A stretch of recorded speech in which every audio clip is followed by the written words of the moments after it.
I'm so glad you could join us today. My name is Wendy Allen. I am a special education teacher in Bentonville, Arkansas. I feel really lucky to be a part of this professional learning video series for our district. It's an excellent avenue for me to share perspectives on how we can maximize the linguistic and culture assets our learners already possess while also enhancing that homeschool connection, which we know is super, super important. I'll be discussing an asset-based approach with y'all today, which means we'll focus on what our ELL learners bring to the learning space rather than what they are lacking. I will also spotlight various strategies that advocate for inclusive and explicit instruction for our ELLs here in Arkansas. So let's get started. First, I'm going to discuss the concept of culturally responsive teaching. So, all students deserve to benefit from culturally responsive and inclusive curricula and pedagogical tools that help teach the truth about our country and prepare students to meet the demands of a changing and increasingly globalized world. In Arkansas, our EL learners come from all over the globe with a variety of cultural and linguistic backgrounds. Example, refugee families, immigrant families, Spanish-speaking families, and so many more. Culture guides learning as well as teaching in various ways, including experiences from their past schools, the way the learners communicate with us and with their peers, the family's perspectives on education, the student-teacher roles, the home language, and how learners interact in the learning space, which is a really big deal. Being a culturally competent educator means having a strong awareness of our own cultural lens, getting to know more about our students' linguistic and cultural backgrounds, and then tailoring our instruction to meet the needs of those learners. It's a whole lot going on there. Awareness in the classroom can lead to deconstructing previously held beliefs and creating new, more inclusive ones. And that's what it's really all about. The goal in a culturally responsive classroom is for all learners to feel dialed in and valued, just the same way we want to feel every day. Ways we can integrate our ELL's cultural beliefs and values into the learning space include utilizing examples, problems, or text in our lesson planning that includes the learner's language, home country, etc. We can start a new task by asking our learners to share how the concept is viewed in their home language and culture. Enabling our students to buddy up with their peers to support one another is another great example. Something as simple as that. Lastly, implementing practices like scaffolding tasks, building on their prior knowledge, and setting high expectations are also excellent examples of integrating our ELL's values and beliefs into the learning space. In the state of Arkansas, this means leveraging multiple linguistic resources that honor our students' diversity. Here in Northwest Arkansas, we've got Spanish, Marshallese, Vietnamese. This makes sure that our classroom discussions and academic honor these different voices. We have such a large population here of so many different cultures. It's just amazing to see every day.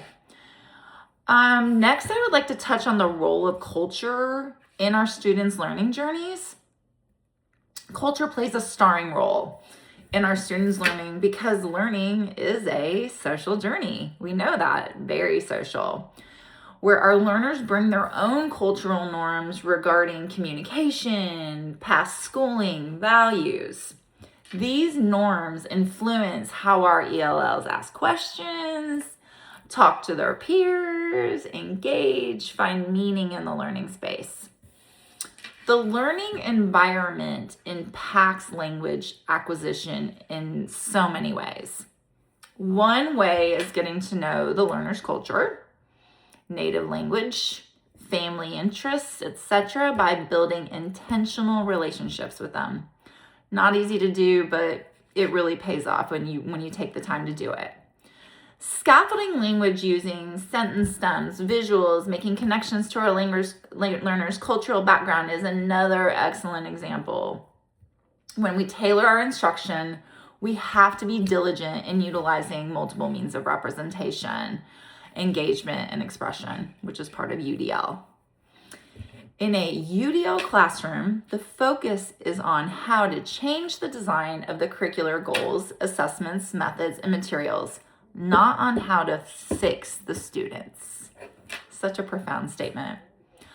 Other examples include ensuring our learners feel both valued and safe, creating and implementing classroom norms around multilingualism, and probably one of the most important things is just celebrating our learners' diverse cultures out loud in the classroom, in the learning space. We want them to see it, hear it, feel it, know that they're celebrated.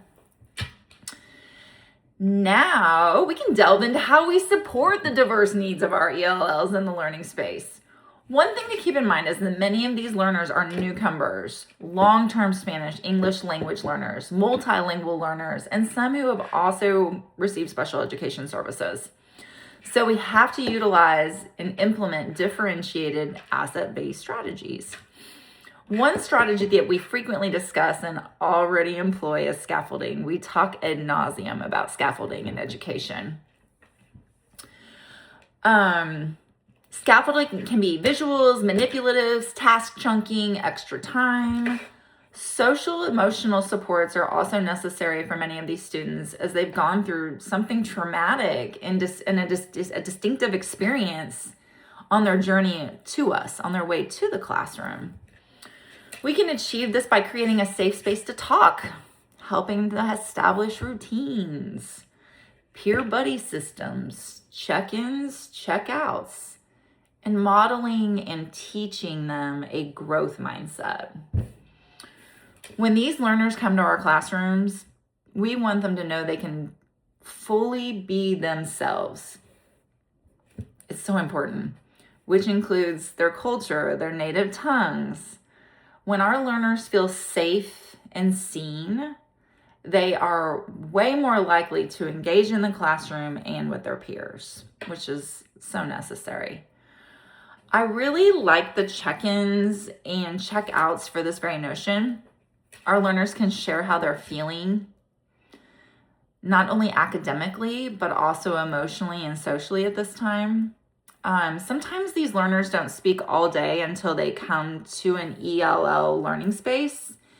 So it's just so vital that they feel comfortable in sharing with us and their peers. I couldn't imagine going a whole day without talking and then saving it for one class, and it's just a lot to come out at one time, and we just want to make sure we're fostering and engaging that space that make them feel that they can do that. When we're establishing our classroom procedures and routines, we have to keep our learners' emotional, social, cultural needs at the forefront of our thinking. Procedures and routines are the scaffolded structure where learning takes place. So, by being culturally sensitive, we're building a safe and predictable learning space where our learners spend more time engaging than worrying about what they're not doing right or what they're not saying right. We never want to ignore our students' native languages. So the more we can include their home language in our routines, the more engaged they're going to be. This can be facilitated through think, pair, share activities in both English and Spanish, or their native language. It doesn't have to be Spanish necessarily, as well as bilingual anchor charts. To ensure that we're meeting our ELL social and emotional needs, we can integrate morning meetings or buddy time, just little things. Learners who feel socially and emotionally heard are typically going to progress faster than their peers who feel left behind and lost. I couldn't imagine feeling that way myself. In our schools here in Bentonville, we aim to send a clear signal by establishing multilingual learning space norms,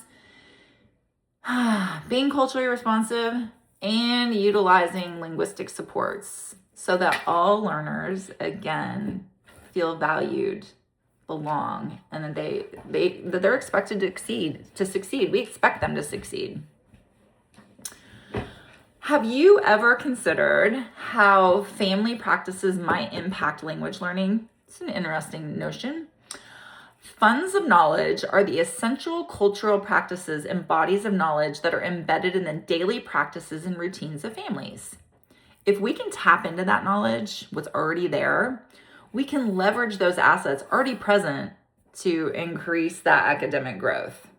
Northwest Arkansas is a melting pot home to companies like Walmart, J.B. Hunt, Tyson, of ELL families who bring multilingual practices, community work in agriculture, food service, global manufacturing, hospitality, and so much more.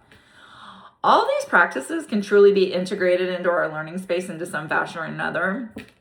We can have our learners interview their family members about certain concepts and then ask them to share their responses in class.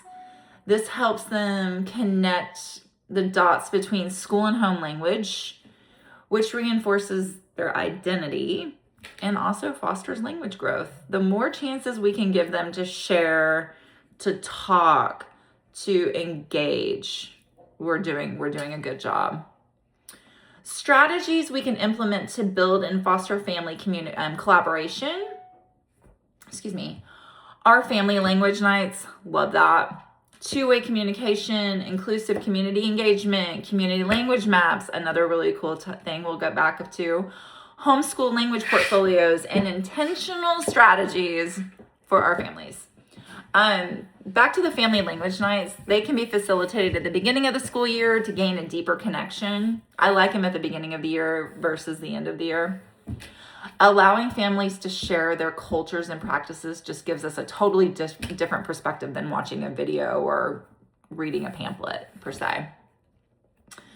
Providing worksheets that indicate the languages spoken at home and how language is used at home are also really great tools for building that collaboration. Partnering with the community, immigration support services, churches, businesses, etc. These are other advantageous strategies of connecting the school and the community. Community maps, back to this, are really cool. They're a really valuable tool for demonstrating the diverse languages spoken in our learners' community. So some of our learners may have 5 languages spoken, and they probably know who's kind of saying, who's talking differently and where they're talking differently. So it's just a really interesting way. It's almost like a treasure map of languages. Two-way communication, is very vital for engagement. When our families are dialed in and engaged, the possibilities are endless, and that's really what it's all about. One last strategy that I wanted to hit on is to provide multilingual resources to the families to support development at home. So that could be bilingual books, bilingual glossaries, home language supports, etc. In conclusion, by adopting an asset-based approach mindset when we're working with our ELLs here in Bentonville and throughout the state of Arkansas, we move from a what they don't bring attitude to what they do bring attitude. Our ELLs bring a wealth of strengths, such as cultural knowledge, home language, community practice, which we use to create our routines and instruction. We have huge roles as educators and in creating an inclusive learning space, practicing cultural competence, and above all else, meeting the linguistic, social, and emotional needs of our ELLs.